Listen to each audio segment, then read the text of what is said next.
Welcome back to my channel తనైరాస్ family. ఈ వీడియోలో ప్రోటీన్ దోశ ఎలా ప్రిపేర్ చేసుకోవాలో చూపిస్తున్నాను. పెసలు అండ్ కినోవా సీడ్స్తో కలిపి నేను దోశ ప్రిపేర్ చేస్తున్నాను.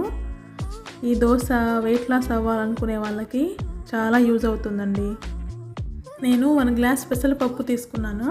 1 గ్లాస్ పెసరపప్పుని ఒక బౌల్లో వేసుకోవాలి.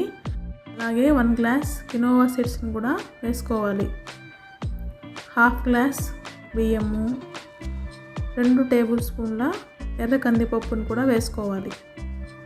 అలాగే 2 టేబుల్ స్పూన్ల మినప్పప్పును కూడా వేసి వాటర్ పోసుకొని 2 టైమ్స్ వాష్ చేసుకొని పెట్టుకోవాలి.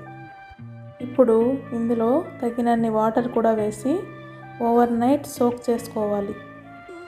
కినోవా సీడ్స్ని నేను అమెజాన్లో ఆర్డర్ పెట్టుకొని తెప్పించుకున్నాను. మీలో ఎంతమందికి ఈ కినోవా సీడ్స్ అంటే తెలుసో కమెంట్లో చెప్పండి. రన్నింగ్ అయిపోయిందండి. ఇప్పుడు మూత ఓపెన్ చేసి చూద్దాం. బాగా నానిపోయాయి.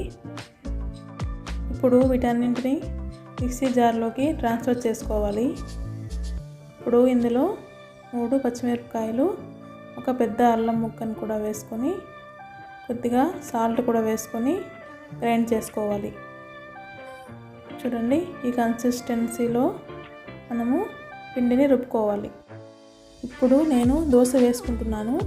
ఈ విధంగా దోశని స్ప్రెడ్ చేసుకున్న తర్వాత 1 టేబుల్ స్పూన్ ఆయిల్ వేసి కట్ చేసి పెట్టుకున్న ఆనియన్స్ వేసుకోవాలి. ఆనియన్స్ తప్పకుండా వేసుకోండి. దోశ చాలా టేస్టీగా ఉంటుంది. చూడండి, దోశ ఎలా రెడ్గా క్రిస్పీగా వచ్చిందో. దోశని 1 నిమిషం పాటు 2 వైపులా కాలనివ్వండి. అంతే అండి, మన ప్రోటీన్ దోశ రెడీ అయిపోతుంది. ఈ దోశ పిల్లలకి, పెద్దవాళ్ళకి చాలా హెల్తీ అండి. మీరు కూడా ఈ దోశని ట్రై చేసి ఎలా వచ్చిందో కమెంట్లో చెప్పండి. ఈ వీడియో మీకు నచ్చితే నా ఛానల్ని లైక్ చేసి సబ్స్క్రైబ్ చేసుకోండి.